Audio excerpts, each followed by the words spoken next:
Well, it's that time of fucking day. Trying to start the last season. Novels flown by. Minigame, of course. Inherit. I had a good score. Of course we're going to keep it. So I assume this story is going to be probably Jean taking over. And I assume she's going to be pretty aggro against Primavera. Because Richard's going to be a fucking dumbass. Oh, God, I swear. If he goes after the wrong people only, I would be so angry. Like, at least listen. A little bit. Bing bong. Get the way, move! Doctor, it's an emergency! Yeah, Yuki. Right. Don't let someone like this kill you! Brawler! A man like you can't die like this! Never mind, it's Alan. Alan, please answer me! Alan! Alan had been saved from a tight spot by Lee and the others. On the scene, he had shrugged off wounds as being scrapes, but that had been a terrible mistake. An excess of chemicals in his brain had simply been blocking off all the pain.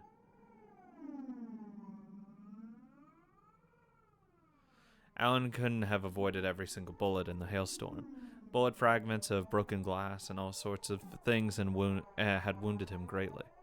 He'd suppressed all that pain, which would easily have a normal person writhing on the ground, and had continued to fight. The instant he had been completely sure of Yuki's safety, Alan had just suddenly dropped, like a puppet with its strings cut. Babe, take me. Alan had been carried to an underworld doctor in Small Rock, Chinatown. There are lots of doctors who didn't like treating people with bullet hole wounds, fearing police involvement. Members of the criminal underworld could only rely on underworld doctors. He's the man who protected my sister. I don't want him to die. I'll pay whatever it takes. Well, then I'm terrified to think what would happen to me if I let someone like this die. Can we really trust this shady-looking man? Why didn't you take him to a modern hospital? She called me shady-looking. Okay, out with you, out with you. If I'm here on, it's my job. Yuki, leave the rest to him. Getting in the way of his work won't help Alan. Alan, please be safe. Brawler, don't die. My sister probably won't leave this place. Protect her and Alan, even if it costs you your lives. Yes, boss! I'm glad that they're happy. De la vie en rose. Farewell. Sunday, October 23rd, 1949, midnight. The massive, unprecedented gunfight, the massacre involving dozens of ordinary citizens, was not fussed over by the radio or evening papers. In Tokyo at the time, everyone knew that the occupying forces hushed up all the information, discrediting the peacefulness of their rule. Man, if only the two sides could wonder who's hushing it up and put two to two together. However, they couldn't stop rumors. This gunfight, unprecedented in the history of City 23, was on everybody's lips. They fucking gunned down a child and an old man in the street. Of course they're going to talk about it. However, their greatest concern was whether terrifying criminals like this would continue crimes. At the very least, all underworld feuds end up at that point had been conducted quietly. It wasn't completely unheard of to have machine guns roaring in the middle of the street, but the unwritten rule was to avoid getting city folk involved whenever possible. That unwritten rule had been broken. Until now, it had been possible to protect yourself from mafia involvement to some degree. However, from now on, even walking across the street, there was no guarantees that you couldn't get caught up in some gunfight or explosion. The din of the street was somehow a bit quieter and tenser than before. After a hurried exclamation by the police, the scenes of the incidences were sealed off by MPs. All the gruesome traces of the gunfights were hidden by the sheets. like some sort of construction project. MPs kept a strict watch over the perimeter, making sure no one got close. The city folk also would apparently be forbidden from standing near the crime scene. It is rumored that families of the victim who demanded that the crimes be investigated were led away, supposedly for their own protection, confined. Though it was such a gruesome event, City 23 was apparently trying to hush it all up. There was an entertainment area near Chinatown where Japanese and Chinese both usually entered and mingled. The number of people there dwindled, reminiscent of the Tyrant Caleb's era. In particular, you couldn't find any of the young Chinese involved with the GDS. They'd probably been given strict orders from their GDS leaders not to provoke Primavera in any way. Primavera gave no instructions to show restraint, but those involved with her apparently understood that the situation was grave. The shopping district, which we even went by the name Brawler's Alley, was unbelievably quiet tonight.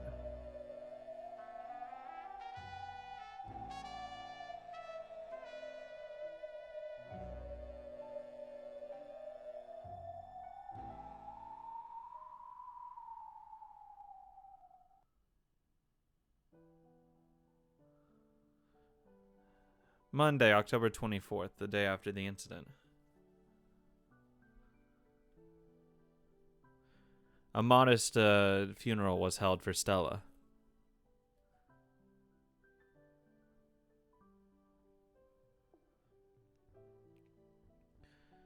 It was treated as a family funeral, and the attendees were limited to a few high-level execs such as Richard Cyrus, Merrill, and Wayne.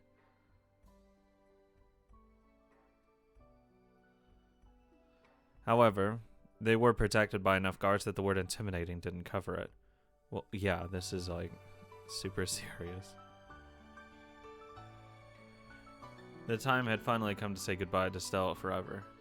Before the casket was closed, everyone covered her body with flowers and said their last farewells. Thanks, Jesus. Have fun on the other side.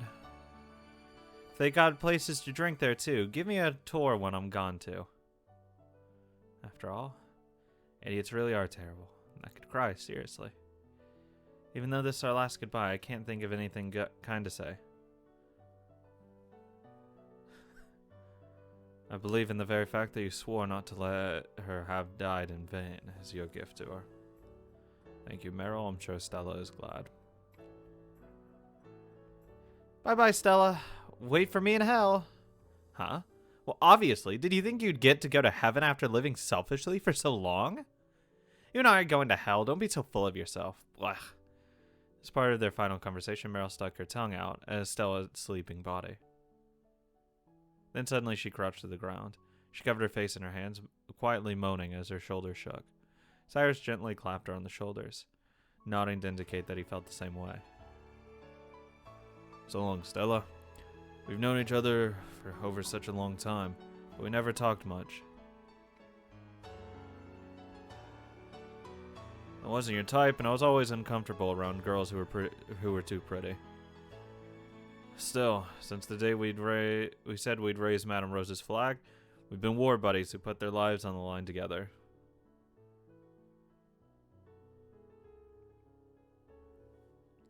Rest in peace, war buddy.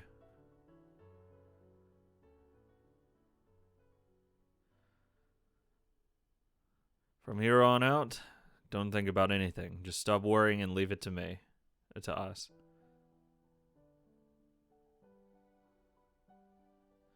And of course the same goes for avenging you.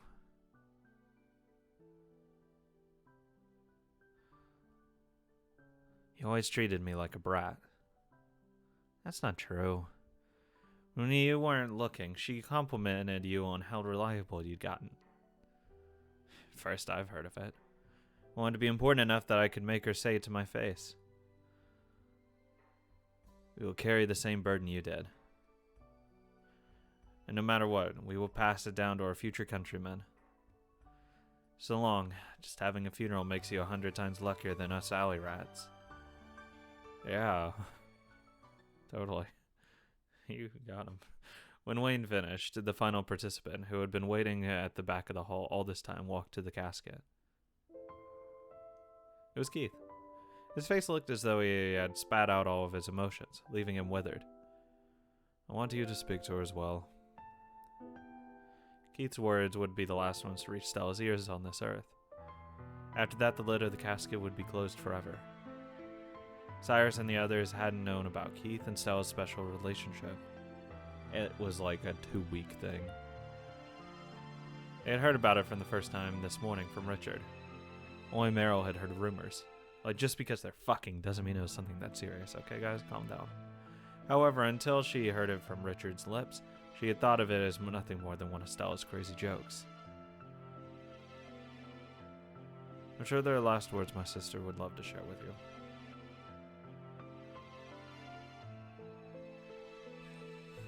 No one will rush you. Speak to her as at your leisure.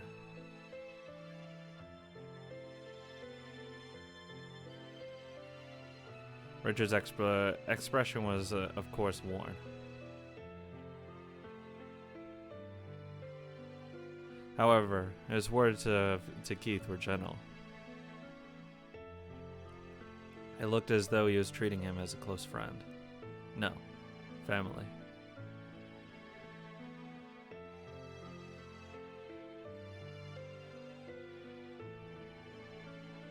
Seeing this, Cyrus thought that Keith would be like a little brother to Richard from now on, even without a blood connection. No, that's what everyone here thought.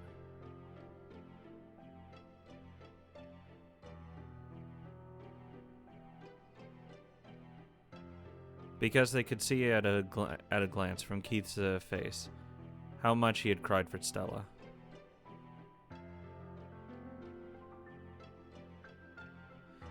Richard stepped at a short distance away, letting Keith and Stella be alone for a while.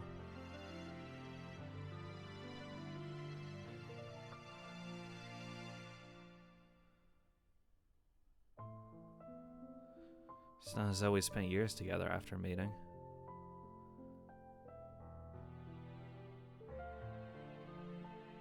But to me, you were definitely...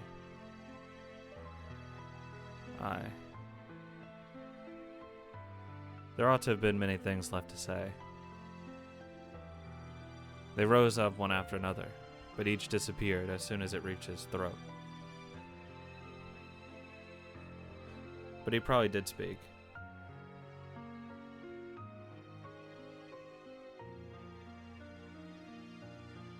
The billions of feelings that he couldn't express with his mouth, he surely spoke with his heart.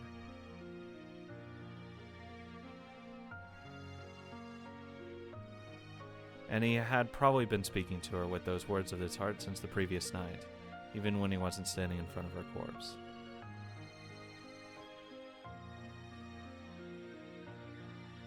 So after a long silence, Keith raised his hanging head as though shaking off some lingering regret.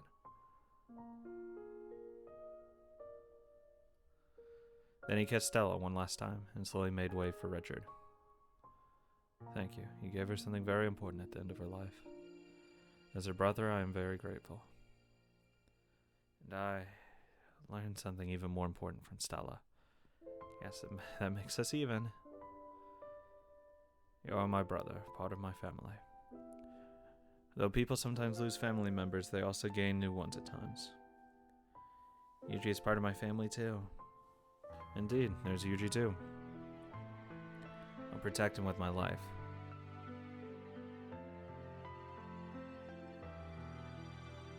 And I'll avenge Stella.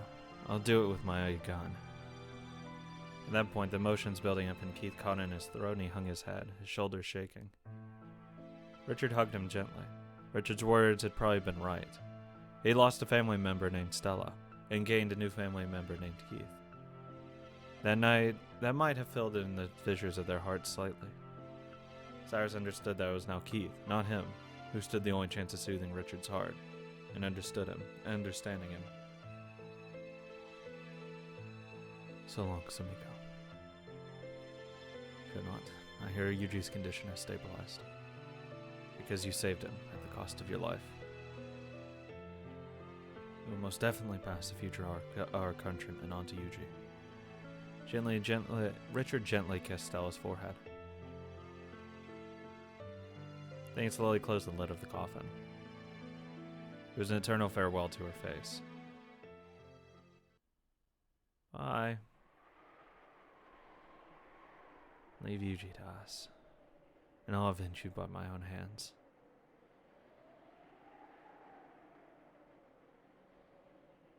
If you don't look after that kid, it looks like he's gonna run wild. It's okay. Richard will keep him calm. Ha! Doubt. May sound strange, but I think it's easier for Richard to have a man like Keith around. Easier on him? Richard really wanted to cry. But because Keith cried, Richard was able to stay calm and at least a little. Wounds of the heart heal a bit faster when you have someone by your side to cry in your place. In that sense, Stella really did catch an attractive man in the end, for Richard's sake, and Yuji's too. Keith's a calm man. He was emotional just now, but he's not the sort of man to run wild. We should leave... It just went okay. We should leave those two alone for a while. It's family, isn't it? I'm jealous to think you can share even sadness. And to me, it looks just like they're making each other feel sadder. I wonder if that's because I'm still a brat. If Rose had died instead of Stella, wouldn't it be you crying over there? Probably. Let's go, Wayne. Leave those two be for a bit. Anyway, right now, we've got to find info. I've mobilized all the women of Primavera. Half of all people are women, and half of all time it's night.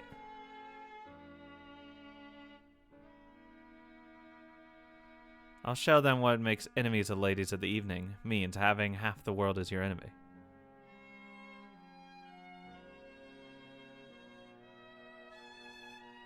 And Wayne, you probably want to be by Rose's side, but resist the temptation and gather information.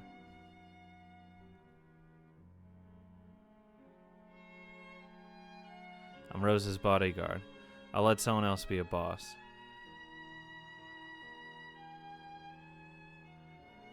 Don't say that. The wolves of the alley won't listen to anyone but you. Is there any point gathering information now? The GDS did it, right? Not just the rumors, but our information sources are all saying it. Even if the person who shot Madame Rose was Chinese, I won't conclude it was the GDS without proof. You look all grim, but you're actually calmer than Richard in some ways. I know from way back he can be surprisingly short-tempered. Don't worry, while I still have life in me, I won't let the situation get any worse. If you really were perfect to be a grand boss. What if there's proof that the GDS did it? Maybe. So, and even someone as Buddha-like as me won't show any mercy. There's no real proof of it. They'll just make up the proof, which is gonna suck. Calm down, he isn't dead. I told you not to trust such a shady-looking man. When will Alan wake up? If he never wakes up again, I'll never forgive you. No matter how much she raged, Alan didn't move an inch as he slept on the bed, as though dead. It was a side effect of the secret medicine given to Alan by the underworld doctor. It greatly increased the body's resistance and healing powers. Its effects was so great that Western medicine could only explain it as a mystery. However, it's just a medically induced coma. However, in order to make Alan's body focus solely on healing, it was necessary to put it in a state similar to hibernation. It's literally just a medical-induced coma. No one even knew how long he would sleep, but he was supposed to wake up naturally as soon as he was healed. Though some people never open their eyes until they die. It's not funny! Brother, why did you entrust Alan to a man like this? I would appreciate it if you refrained from teasing my sister too much. Sorry, hardly ever get a chance to chat with the young women. Anyway, this guy's tough. More importantly, he has tenacious mental strength. All alone, he joined a massive gunfight that put him on the brink of death, right?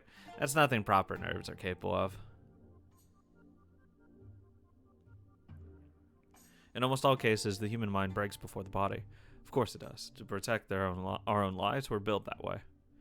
In other words, even when we're cornered so badly the mind gives up, the body still has a little strength left in it. When this faint yet enormous power is drawn out, the Japanese call it death strength. Hua! The strength obtained when one is prepared for death. Alan had been prepared for death several times on the battlefield, and he had fought while suppressing that fear. He had subconsciously learned how to summon his death strength. So even in the hopeless gunfight, isolated and without support, he was able to fight until the end all alone. Like a true king. One can gain a terrifying power by surrendering their heart to a dragon, but it always comes at a cost. Of course, you always you have to pay out for the excess strength your body endured, and with stress. In other words, Alan fainted not due to exhaustion from his wounds, but as a price of his state of extreme enthusiasm. Exactly. He hasn't taken down by wounds, but burned himself up completely and turned to ash. So can I make that to mean he was overly enthusiastic, so now he's worn out and sleeping? Precisely. He wasn't conscious due to his injuries, but merely in a dead sleep due to total exhaustion.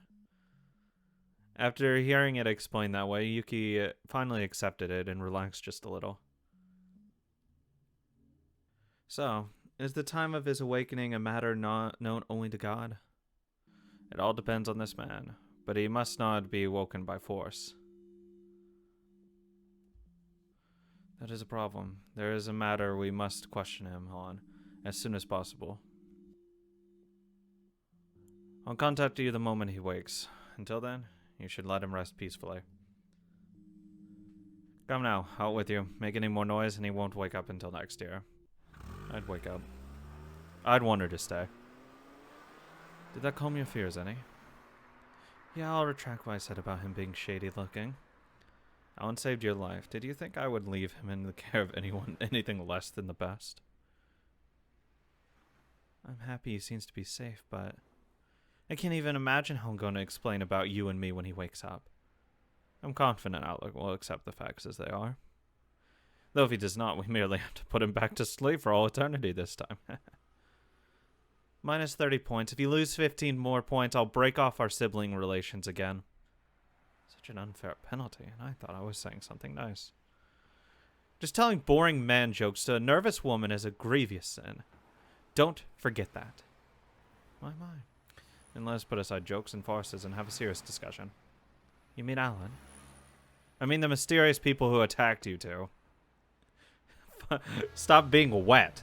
Jesus. Give it up. There's nothing you'll enjoy hearing. They were after me alone. Alan just got caught up in it and ended up. It's all the Mafia's fault. How could I possibly apologize to him? But I'm grateful to you and the others. If you hadn't come and save us, I'm pretty sure both of us would have been killed. I'm sorry, I don't want to think about it any of it right now. I understand how you feel, and I realize that forcing such a topic on my nervous sister is deserving of a penalty. However, I want your assistance. Your life was saved thanks to Alan's great efforts, but the world at large has been filled with rumors that it was all arranged in an arranged farce. A farce? What was? The rumors say that Primavera and the GDS were not attacked by a third party. Instead, it was merely made to look that way, and we attacked Primavera on our own. That's an interesting joke, but there's no way it's true. Are you calling that a farce? That's absurd. They went to all these lengths just to kill me, right? Do you realize how much Alan risked to protect me from them? Originally, the plan was surely for Yuki to be killed too, so that Lee and Richard would both lose their little sisters. However, thanks to Alan's great efforts, Yuki had miraculously survived. Yeah, get fucked, Keith. Guess who's better? That was probably a slight miscalculation on the part of the mastermind behind the attackers. However, they had modified their plans immediately. Or perhaps the plan was set up so that even failing to kill Yuki wouldn't ruin it.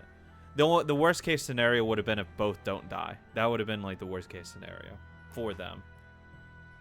The enemy's highest goal was surely to start a feud between GDS and Primavera. Like if it just failed flat out, that would be the worst case scenario for him. The rumor circulated that GDS was behind this incident, and if the Primavera actually did dance to that tune, then everything would end up as the enemy wanted after all. It would be the same if Yuki died, but Stella didn't die. I know Alan put his life on the line in order to protect you. That is why I cannot abide by this being called a farce. Because Alan protected you. They suspected us of being the masterminds, and the feud with Primavera will begin. How can you say it like that? I won't let it happen, so I want your help. I know you don't want to think about it, but please tell me everything and everything you remember about that day. I never want to remember what happened that day. If I try to force myself to remember, my whole mind goes blank. But even so, I will face that day.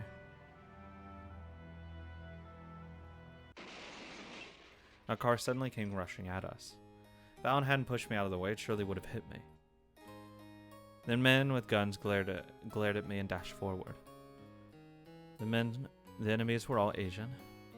I can't say for sure, but I don't think they were our countrymen. I get the feeling lots of them had Japanese-like faces. But they weren't Japanese. What do you mean, people with Japanese faces but not Japanese? First, the suits. They were a bit too expensive for the Japanese to afford these days. They wouldn't look odd on one of our countrymen or an American, but it felt a little out of place for the Japanese.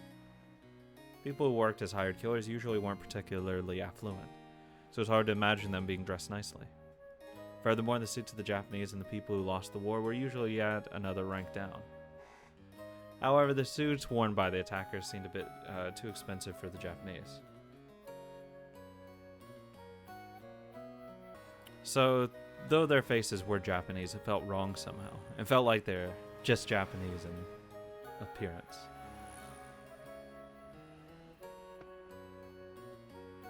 Did they speak in Japanese? No, I didn't hear it coming from their lips. I only heard them speak short phrases in English.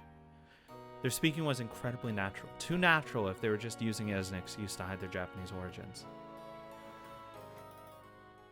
I'm sorry, but Wayne should know this. And it's actually really bothering me that Wayne didn't mention, oh, they're speaking English. He was there. He should know. He heard them talking. It's really weird that he didn't just immediately say that. Like, oh, it's the GDS, the GDS. But you were there. You heard them talk. You should know they spoke English. They would have spoken Chinese. After receiving an urgent message about this incident, Zilong had returned to Japan immediately.